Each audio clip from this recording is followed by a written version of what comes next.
Dear students, in the previous class I explained about the acid base titration. In the today's class I am going to explain about the non-aqueous titration, precipitation reaction titration, complexometric titration, and also the redox titration. So in this, the second one is the non-aqueous titration.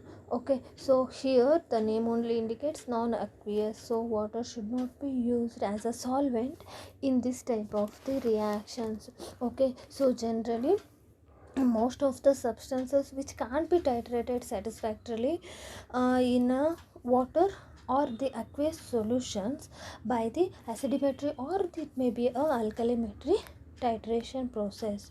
Okay, so that type of the substances could be analyzed by the non-aqueous titration method. So other than the water, we can use the non-aqueous solvents here. In this, there are many type of the non-aqueous solvents are there, so those things will be used in the titration.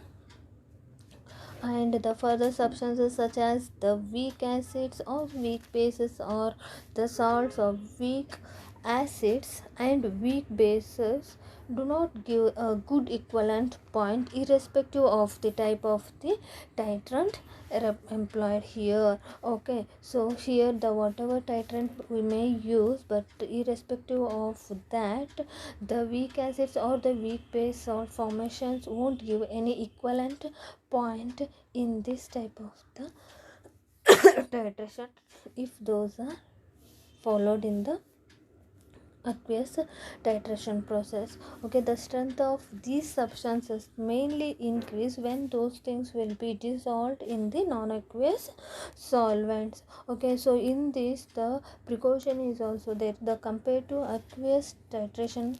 So here the non-aqueous titration, everything will be same, only the some except precautions are there. So what are those? Means the moisture should be free. Here it should be free from the moisture and also the carbon dioxide. So in this you can give the perchloric acid. In the presence of moisture and also water, being weakly basic could complete with the weak nitrogen base for the HClO4, that is nothing but perchloric acid. Okay, so mainly you can notice that the moisture content in this, the non-aqueous titrimetry should be less than 0.05%. Okay, so the sharpness of end point may get lost in this upper perchloric acid, and also if the moisture content is present, then that reaction will take place. Then the another content is the organic acids or the bases that have been insoluble in water.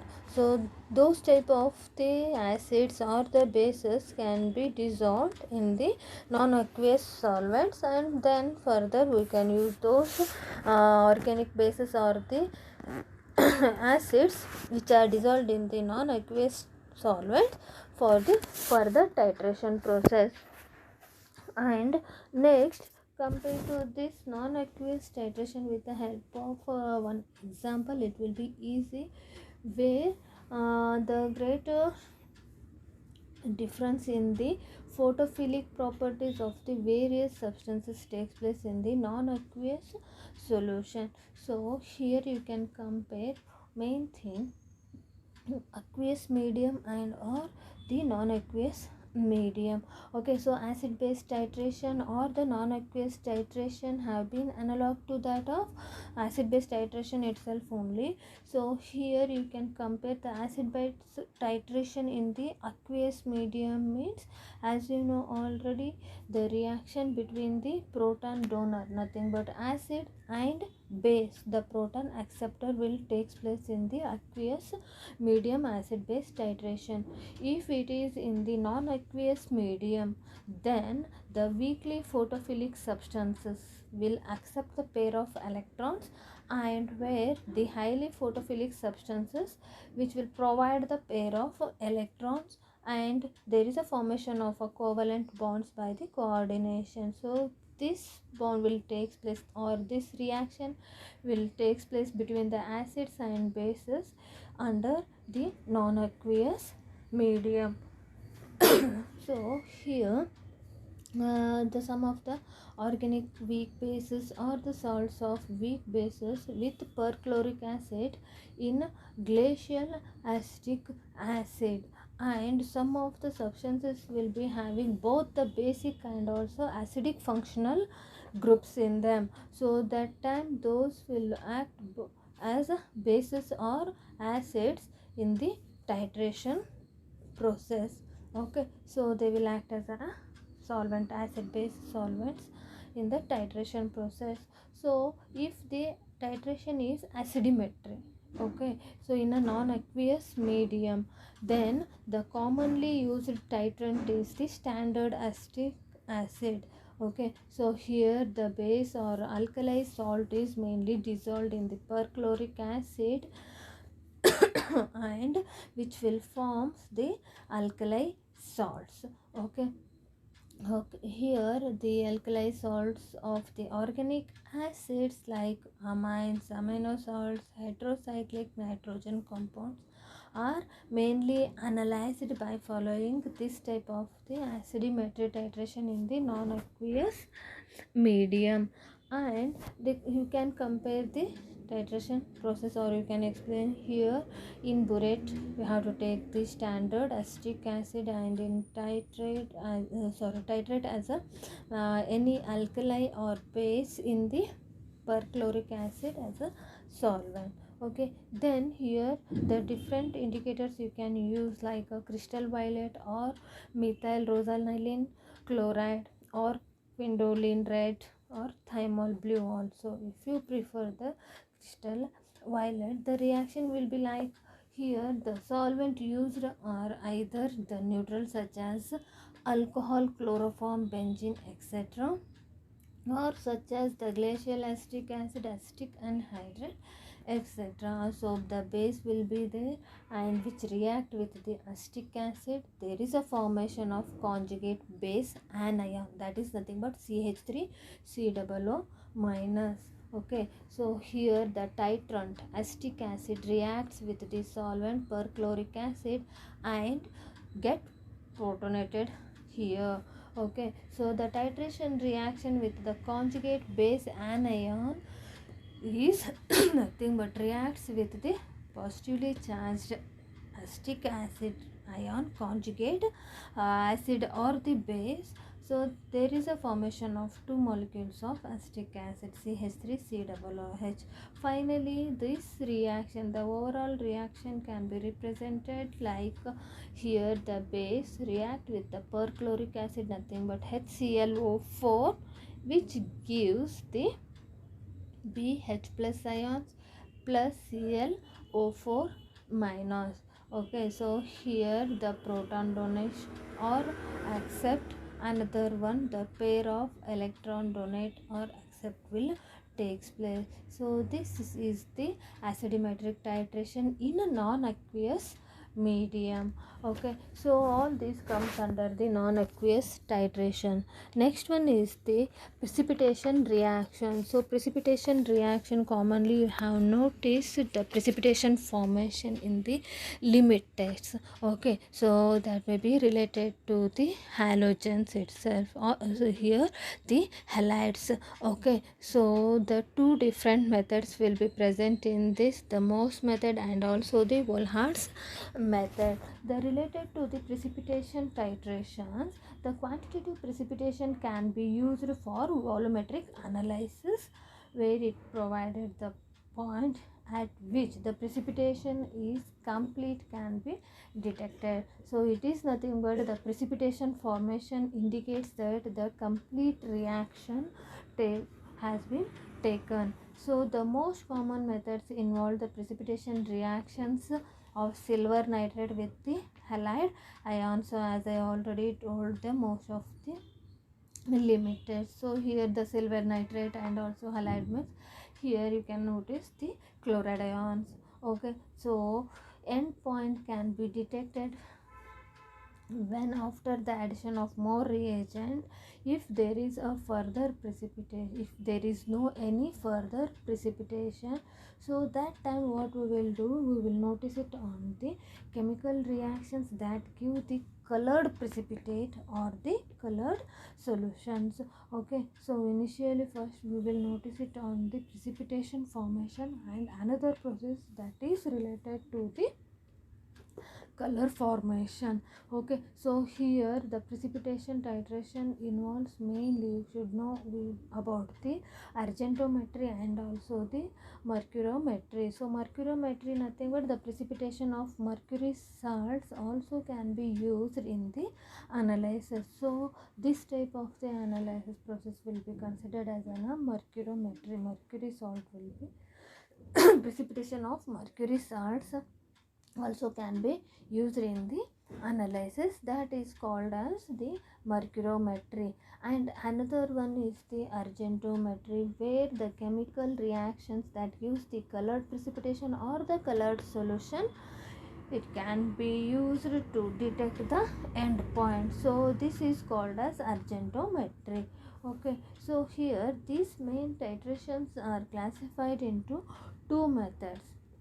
What are those? Means the Morse method and also the Olhardt's method. The sodium chloride titration will be followed by the Morse method, and the another one, ammonium chloride assay, is followed by this Olhardt's method. The Morse method, this is mainly used for the analysis of the neutral halides, and Olhardt's methods, in some substances the direct titration with the silver nitrate is not possible, so that time they can determined by using the ammonium thiocyanate in the conjunction with the silver nitrate.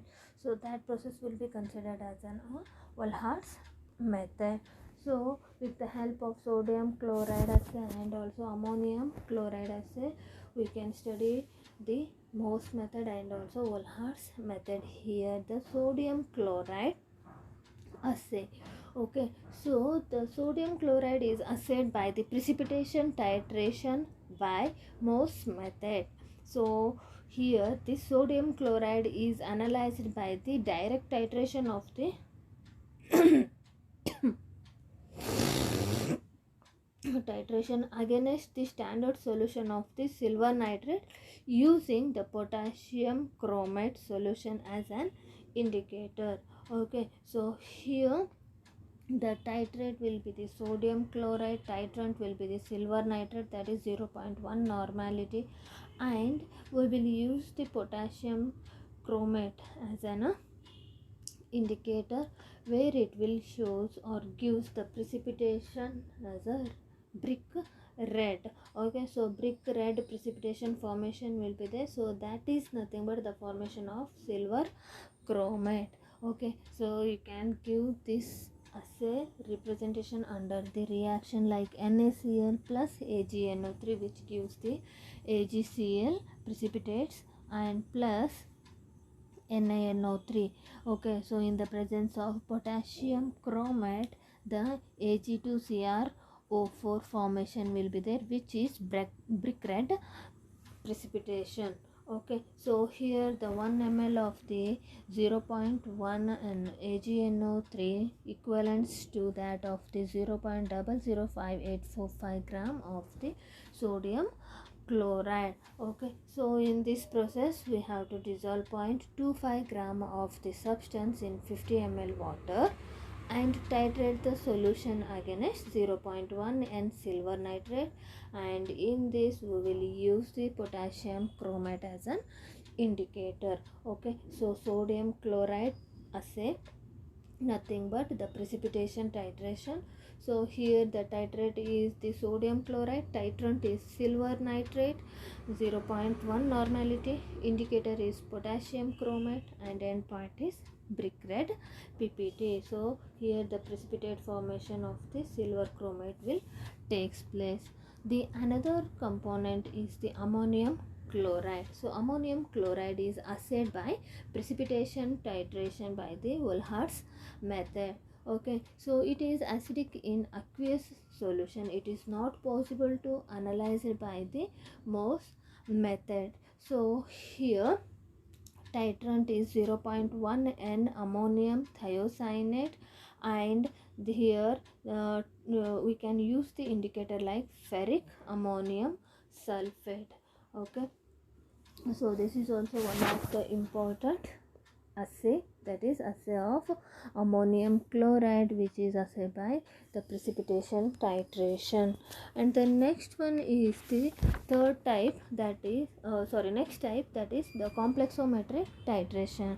Okay, so in the titration the metal ion is transferred into a complex by addition of the reagent. So here name only indicates that the complexometric titration, the complex formation will be there. So in this complexometric titration we should know about the complexing agents and also chelating agents means what, the ligand formation, ligand means what, and the coordination compound, some examples which comes under this complexometric titrations. Okay, so as I already told, in this complexometric titration the metal ion is transferred into a complex. Okay, so by adding of reagent, so here the complex is formed which is stable and also it is water soluble.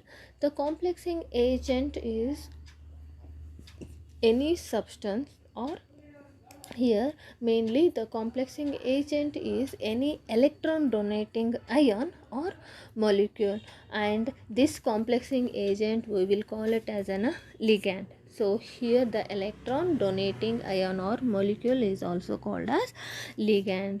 It forms the complex with the metal ions due to its ability to form one or more covalent bonds with the metal ions. Okay, so then the coordination compounds nothing but the complexes are generally called, the whatever the complex formation is there, so those will be called as a coordination compounds. And chelating agents means the ligands having more than one electron donating group are called chelating agents.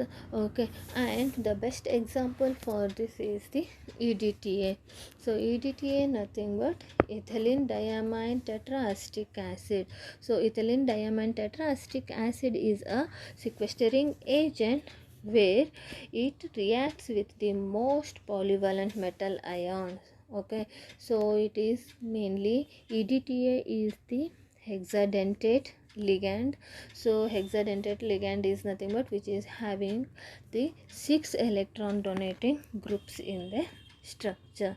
Okay, so here this EDTA is generally available always in the form of disodium salt.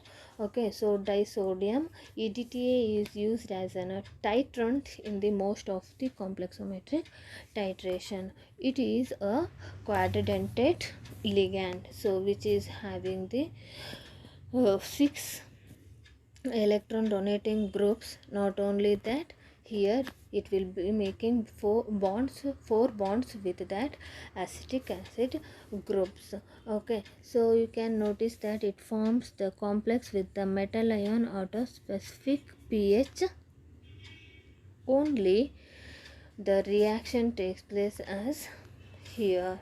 Okay, so you can notice the structure of the ethylene diamine tetraacetic acid.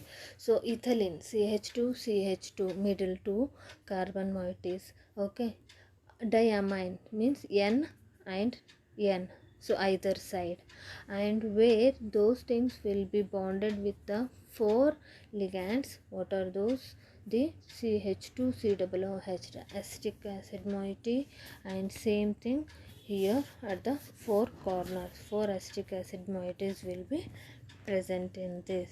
Okay, and disodium EDTA salt form means here H plus ions will be get liberated, where the sodium ion will be get added. So this H plus liberated in the reaction affects the stability of the complex. So to remove this H plus ion, generally the buffer solution will be used. Okay, here the metallochromic indicator is used mainly to detect the end point. Okay, so in this complexometric titration, the metallochromic indicator, nothing but the metal ion indicators will be used to detect the end points. The best example where the titration or assay will take place by the complexometric method means that is the calcium gluconate. So calcium gluconate is based upon the complexometric titration. This sample is treated with the hydrochloric acid to this solution. So acid is added means then the sodium hydroxide is added to maintain the pH about 10. Okay, so here the titrate is calcium gluconate, to this hydrochloric acid is added, and then the sodium hydroxide is also added to maintain the pH, and then it is directly titrated against the standard disodium EDTA. Okay, so solution using the screened indicator. Screened indicator is nothing but in these two indicators will be used the mixture of the murexide and also the naphthol green. Okay, so endpoint will be the deep blue color. So here the procedure for the assay of calcium gluconate by the complexometric titration, that is you have to weigh accurately about 0.8 gram of this sample. Okay, then you have to transfer the sample in the conical flask and dissolve in a 150 ml of water containing 5 ml dilute hydrochloric acid. Add 15 ml of the solution of sodium hydroxide to adjust the pH or to maintain the pH. Then 40 mg of the murexide and 3 ml of solution of the naphthol green. Okay, so these two comes under the screened indicator. Okay, and titrate with the 0.05 molarity disodium acetate until the solution is deep blue in color. So the end point is deep blue color. So all these are the some of the important type of the titration. In the next class we will study about the redox titration.